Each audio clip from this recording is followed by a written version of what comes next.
This is Tales of Swordfall.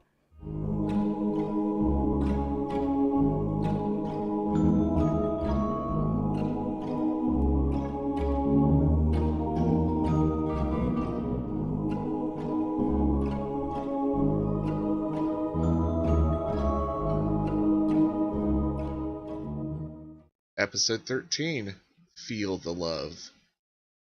Taz, you can see that he definitely just kind of lost concentration of what you just asked him. And he's like, oh boy, I get to talk about, romance and dumb stuff like that. Mr. Fell, if we could focus, please. Oh, right, Carnax. And Fine. the other one. Yes, and then the other one. What was your name, Mr. Lizard Folk? Sniper McGee. Okay. Sniper McGee. Could you just stay right there as we're looking up information? Sometimes when, we go into these books, Tangle doesn't like it. Yeah, sure, no problem. Wait, go into these books as in read them deeply, or are we actually physically going in the book? He just waves his hand. Oh wait, I want to go in the book, damn it. Alright, fine. Sorry, Mr. McGee. Yes, sorry that, the eyes and ears of you-know-who can't actually follow us. Yeah. Unfortunately, most people who, associate with him, he can see mostly everything and hear mostly everything through his, well, I wouldn't say willing followers, but they're followers nonetheless. Am I getting that feeling again? Which one? The old stock feeling. Oh, yeah, you're definitely getting that feeling again. Actually, it kind of becomes more like, old sock that had some icy hot left in it. Mr. Fell, Mm-hmm. I'm worried he might be able to spy on me. Oh. I didn't think about that one. Mr. Fell, I need to get him out of my head. Okay. First we'll Well, get... Oh, did you have a suggestion, Mr. Turp? well, Taz, if we're willing to make the journey, I might know a few shamans who might be able to help your affliction. They deal with those sorts of spiritual things. You don't want him to get too rooted into you. I mean, he's... Have you ever seen the roots of a mushroom?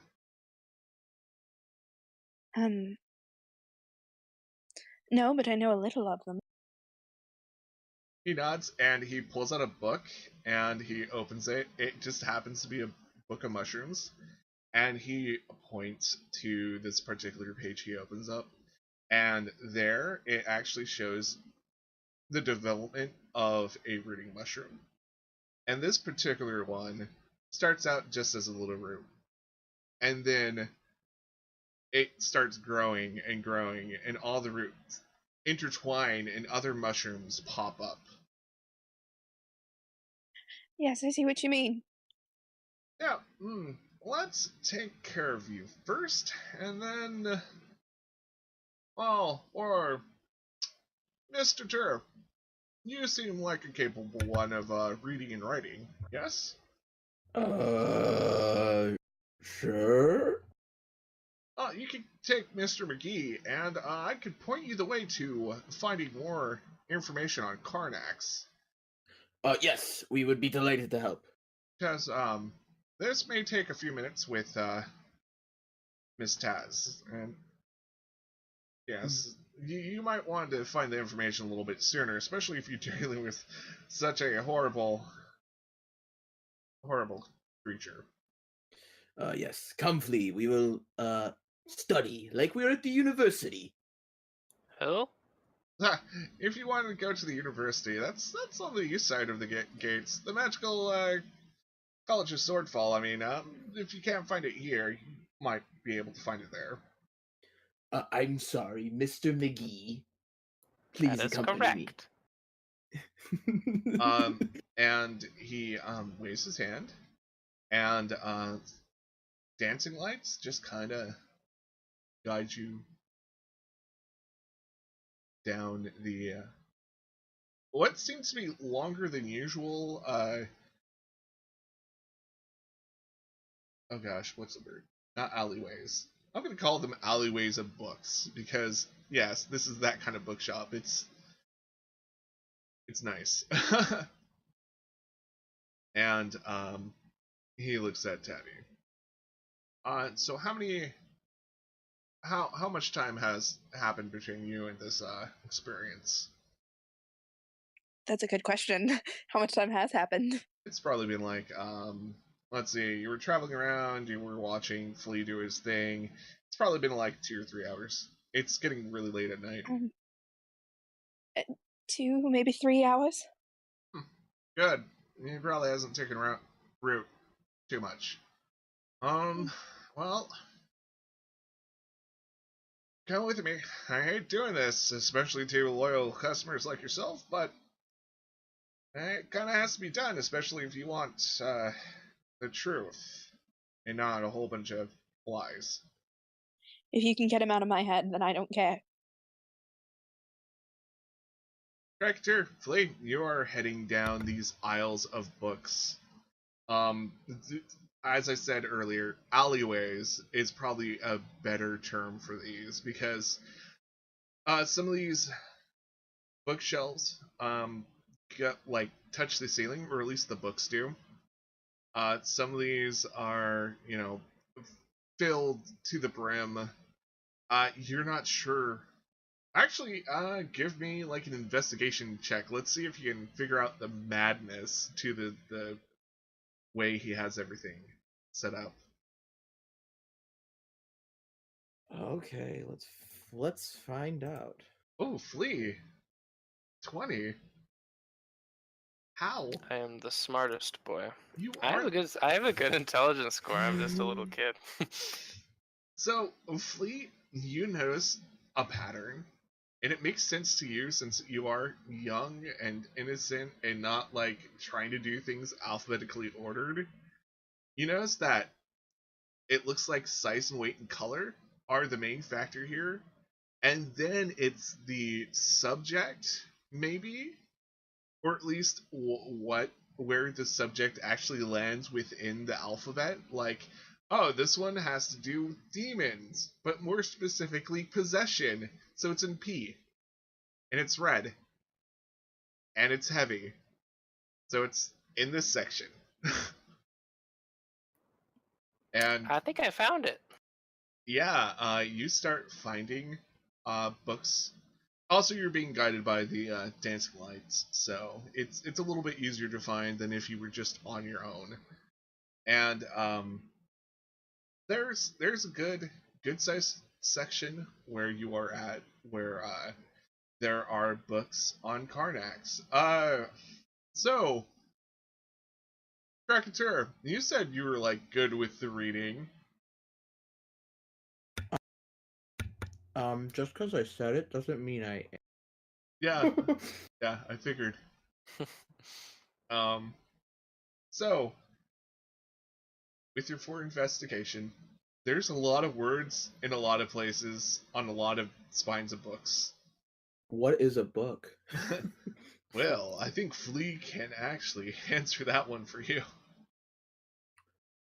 Flea, are you making any sense of any of this? He's an absolute madman. There's nothing to even be found in this jumbled mess of scrolls and tomes. I'm like 10 feet ahead running through the aisles, like, yep, that's there, that's there. Oh yeah, I think it's pretty easy once you get the hang of it. And you are the brains behind this operation, and I am not. I always have been. Yeah, you guys just didn't know it. Well, I always knew it. And as you start finding books, Flea, you start recognizing the smell of human leather on some of these. What do I smell? Human leather? Yes, human leather. Oh. Interesting. Books bound in human flesh. Yeah. I think we're in the right place, Crackator. Are we? What have you found so far? Well, not a whole lot, but I'm pretty sure this one's made out of flesh, and I'm gonna poke it with my tail. And Kazu speaks up. He's found bad juju. Indeed, it is very bad juju. We are looking at goetic tomes. I don't like this at all. I don't like this at all either. Yeah, well, I never said I like you either, bud. But, I mean, if we are to stop this evil Karnax, then we are going to need these, I'm guessing. And, Flea, do you open any of these, or are you just finding them? No, just poking them. Just Do poking I them? see any with Karnax on it? Oh yeah, like some of the ones, well, Oh. all the ones that you're finding, because he rolled so well, are about Karnax, about how people worship Karnax, about how Karnax possesses people and what he does to those that he possesses, about Karnax's brothers and the whole family affair. I mean, there's a lot of information here, and you could probably spend hours reading. Okay, I'll pull down all the ones that have to do with Karnax. Okay, for And I'll fun, open the top one. for fun, roll me 2d6. All right.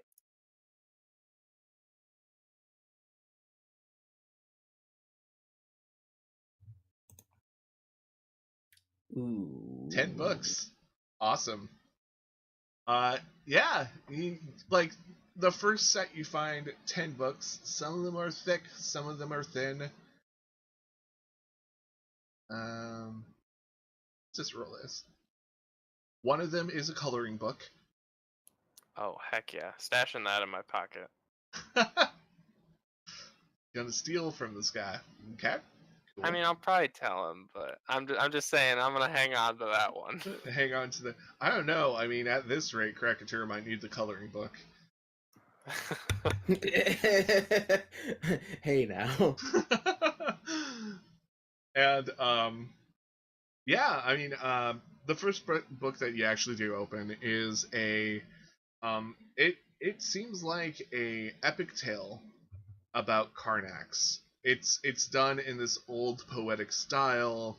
It talks about the main hero in the first 5 pages, is who he's related to and how he's important. And you know, you don't get to the juicy bits until like midway through, after they describe his kingdom and his serfs, and finally get to his name, which is Beldar. Beldar seemed to be a good warrior and a cleric of some god. It's not quite stated who he was a cleric of, but he was a cleric nonetheless, and a king. So he's a cleric king. And you keep reading, and apparently his scepter could command 1,000 people, and his sword could slay 1,000 demons. And finally it gets to where Karnax comes in, and this man, apparently his wife was possessed by Karnax, and she flayed herself in middle of court and some other gross, horrible things before she ultimately, like, turned herself into a succubus and started eating people's flesh. Pretty nasty. Huh, well, I'm definitely in the right place. Krakatur, you just see a bunch of words. They're in weird patterns. There's been a day. I seem to be having trouble making out. Ooh, do I need corrected vision? By my ancestors, my eyes fail me. And this is when we find out Duo also made you dyslexic. No. Not really. So that would 3.5 barbarians that couldn't read. So we go back to Taz being led by Mr. Fell into the back room, or a back room. And do you want to do a perception or investigation on this room before you enter it, or are you just gonna fully let Mr. Fell just be like, oh, in here? We'll see what it's about. 5, so I'm very distracted. Yeah. There's at least one human skull that's underneath a candle in here. I mean, that's a little disconcerting. And there's like what looks like to be some kind of altar bed in the middle, and I mean there's a lot of freaky little things and charms and just ugh.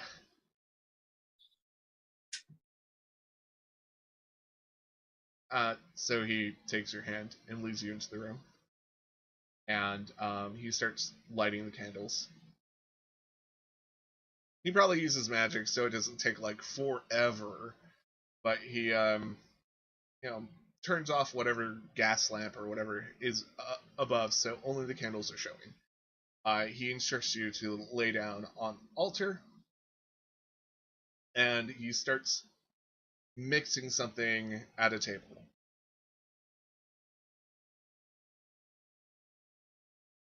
Do you think this will work, Mr. Fell?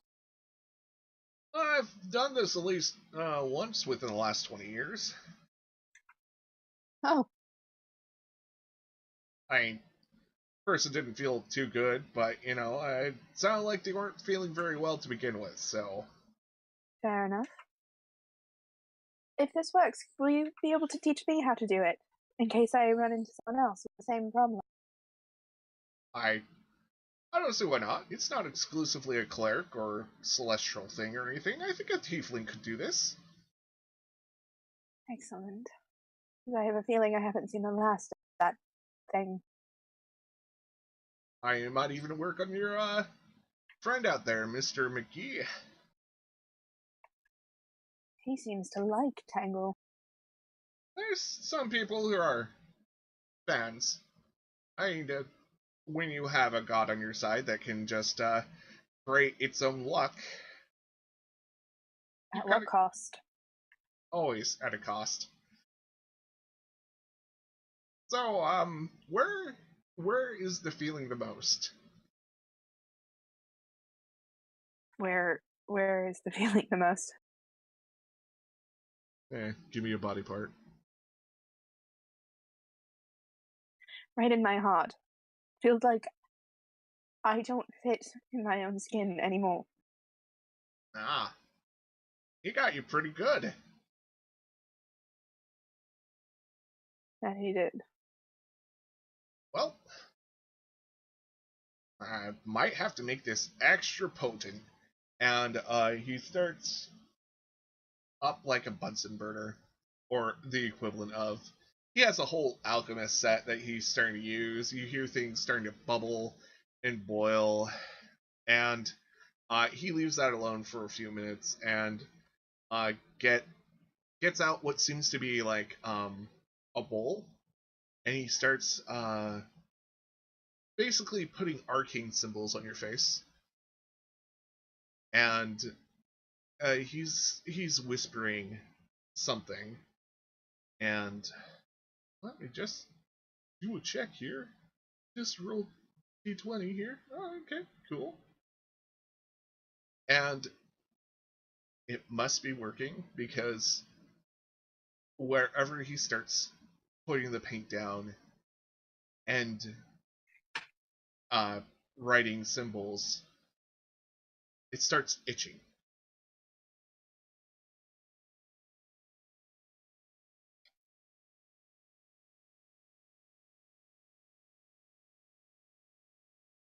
Do you do anything? Nope, I let him work. Give me a Constitution saving throw. 9. 9. Oh. The itching intensifies, and it's one of those itches that it just gets stuck in your mind. If you start scratching, it will stop. I'm going to do my best to stay still. And he takes out some water, and he takes out what seems to be some kind of tree branch. It has needles on it, and he dips it in the water and starts splashing you with water, and you can hear like the sound of water evaporating off your skin. You don't know quite like what's happening. It almost seems like you're floating backwards in your own head.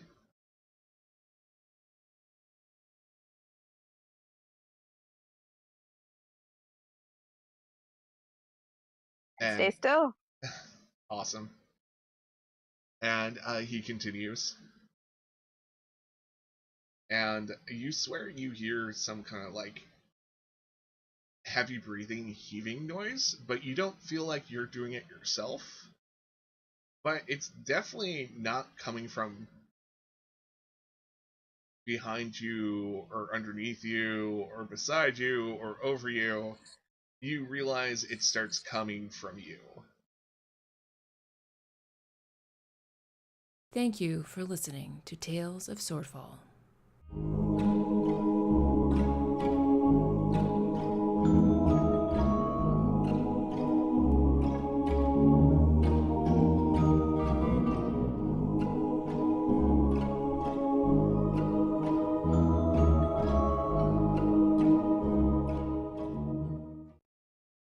Please consider listening to these podcasts.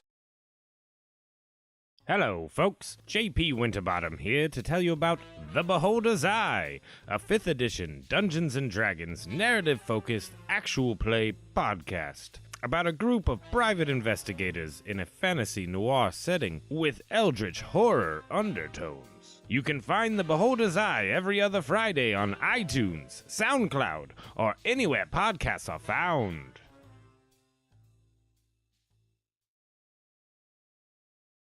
Please remember to like, share, comment, and subscribe.